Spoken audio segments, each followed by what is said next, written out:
our loss, and also to celebrate the life of Callan Colton.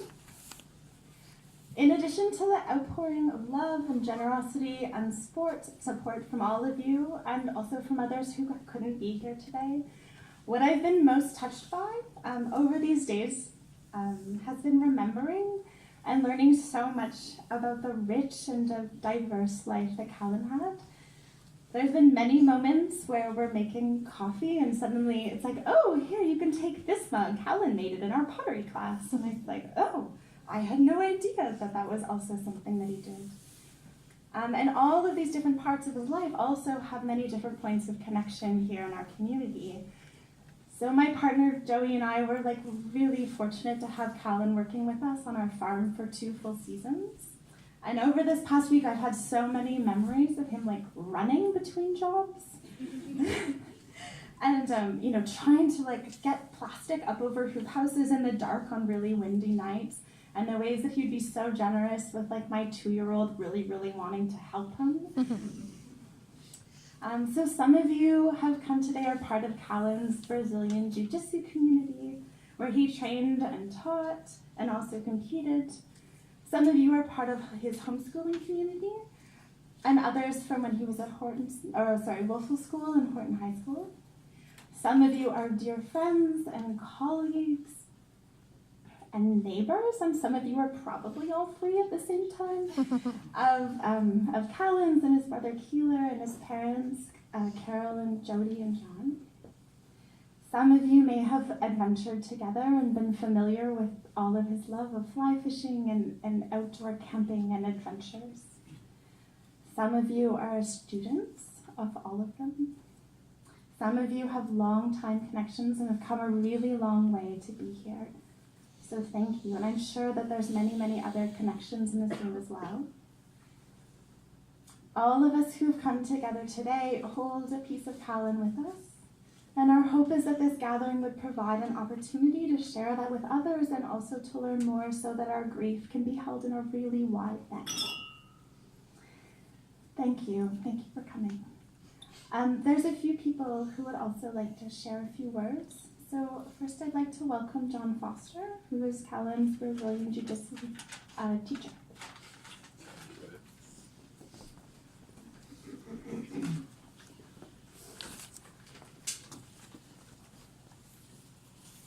To some, Callan was a shy, anxious boy, and to others, a strong, courageous, and tough young man. For those of us fortunate enough to witness Callan's growth on the mats,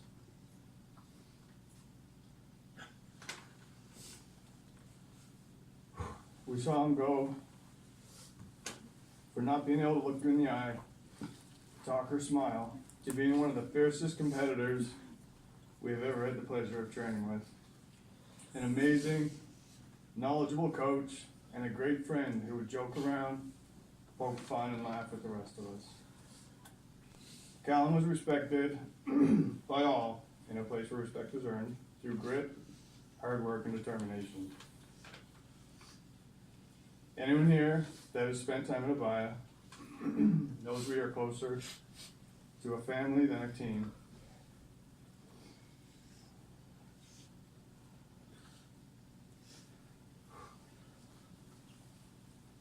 Callan was a big part of our family, and we all lost a little brother this year.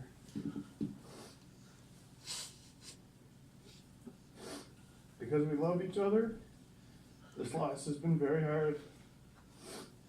And because we love each other, we will get through this difficult time together.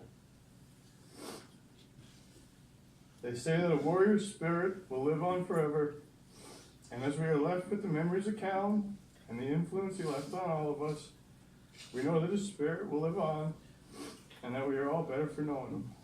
Folks, Callan.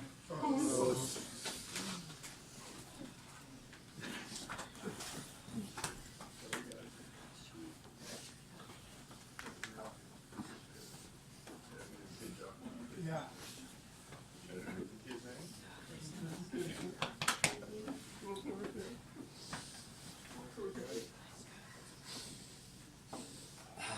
Well, I'm going to. I've written a few things about Callan, and if and if I can't do this, then Alan Warner's my backup.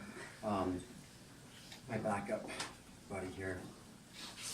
I wanted to thank everyone for coming, and I'm going to do my best not to make eye contact.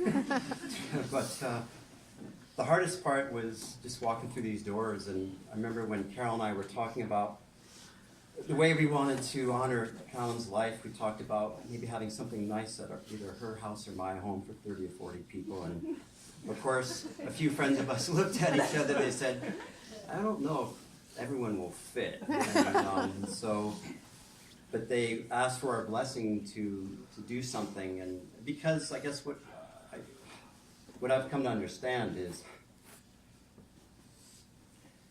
for someone who teaches in a community development program, but not always feeling the power of community, this is the power of community, and we really appreciate everyone being here.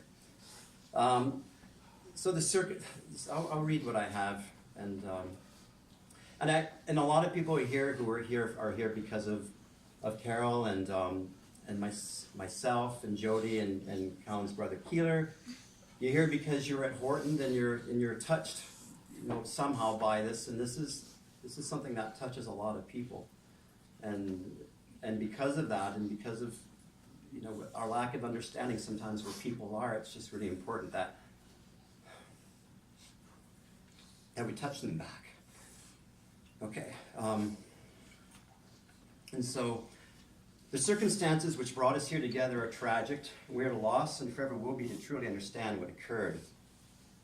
One can be focused on this aspect for a lifetime and still never uncover any truth that will bring a sense of peace. And this is not how I intend to move forward in my life. And it's important to know that we are all coming at this from a different place, but this is kind of where I'm coming from. I want to tell you more about Callan. He was stubborn. He was a pain in the ass sometimes. I remember Callan refusing to leave the playground and planting himself at Rotary Park when they used to have these little rocking horses on a big spring. And I was like, Callan's time to go. He was like 2. He was like, no. And I was like, all right, well, so I left, we left him kind of hid behind the little, the old rec center, thinking that maybe he would freak out and learn a lesson. And we waited and waited and waited and waited, and I was like so frustrated. And finally, I went and grabbed him, and I'm not sure what happened after that. He came back with me. Anyone with kids probably, knows all the wonderful and beautiful things and expressions that kids use. And Peter had a bunch of imaginary animals named cactuses and all sorts of things, but Callan's thing was any big day was a tall day. It was a tall day. And Callan, for some reason, he always wanted to know what everyone's favorite color was, so mine was always purple, but then I thought I had to change it every day because he asked me all the time. He was stubborn. Just last year, I received a call. In fact, I was talking with the folks from Horton earlier, and I really appreciate the fact that they've come and that they're working so hard to support the students there, and not just them, but gosh, everyone from across the province is working to support the school and the students there. But I received a call letting me know that Callan had refused detention. And I was like, what do you mean refused detention? Like, what kid refuses detention, right? I mean, you do something, you pay the consequences. And so he was out fishing with his brother, and somehow the school learned about that, and I think that's because I told the school when they called, and Callan was really frustrated at the time because he said there were a lot of other kids that probably were absent that day for lots of other reasons and whatever he was feeling at the time, and so I know he had 15 minutes to go think about whether or not he wanted to refuse it, and I was speaking again with the vice principal, and he said, despite all that Callan handled it in a very respectful way, very well thought out, and the consequences of that, he was suspended instead for the rest of the week because he wasn't willing to sit for an hour in detention. And I talk about frustrating, but Callan saw that as principled, and we haven't never quite sorted that one out. Callan was passionate about the outdoors and outdoor living. He had a job lined up this summer as a Wilderness River Guide intern. He was likely to travel on some of the greatest rivers in the north, the Mahoney River and other great northern rivers. And that's the one passion that he and I shared, out spending time outside and just exploring and appreciating where we were. He was excited about this opportunity, we spent a lot of time last summer and the fall kind of working on honing his outdoor skills, thinking about getting the wilderness first aid course lined up.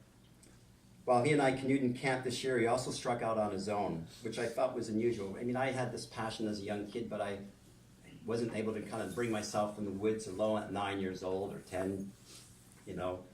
But striking out on his own was not unique to Callan. He was sleeping in our tent trailer over much of the summer, starting at the age of 9, you know, despite the howling coyotes. This past summer, he packed the inflatable canoe and disappeared in the Thompson Waters area next to Black River Lake on his own, right?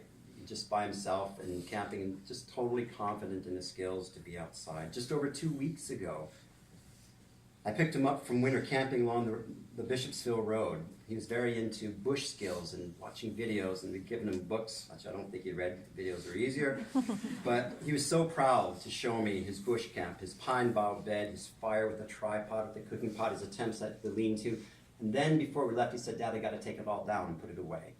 He said, "That's what they teach you in bush skills too." So I watched him as he put everything back in the woods. He began cooking at an early age. He even went to cooking summer camp. He probably wasn't as excited as he thought he might be once he got there. Just this Christmas, his gifts were homemade mayonnaise, kimchi, salsa, and sweet treats for his family, or something called fat bombs, if anyone with the keto diet knows what that is. He was thoughtful, often considering what to make, find, or purchase for his family on birthdays and other holidays, making cards, which were always mountains. But he always was thoughtful and considered and saying, you know, what do you think Mom would like for Christmas, or Jody? What should I get Keeler? And, you know, it's just, you know, there's that thoughtful side of him that sometimes contrasted too with, you know, the things that drove us crazy. Callan lived a full life for 17 years, and that's what I'm focusing on. He traveled to Australia, Mexico, Iceland, Florida, San Diego, British Columbia, through New England, visiting family. He swam with manatees, sat in thermal hot pools with me in Iceland, saw the Parade of Lights at Disney World, and I know some people are still surprised that I took the boys to Disney World. But we did. Did yoga with his nieces in meditation centers in Massachusetts. He became a vegetarian at 9, a vegan a few years later, until one day, about when he was 15, he said, "I'm back to meat." I could tell you more stories about Callan's life, his prowess at martial arts, which we've heard about, his connection and family at the gym, his coaching of the many kids, his acts of kindness and thoughtfulness.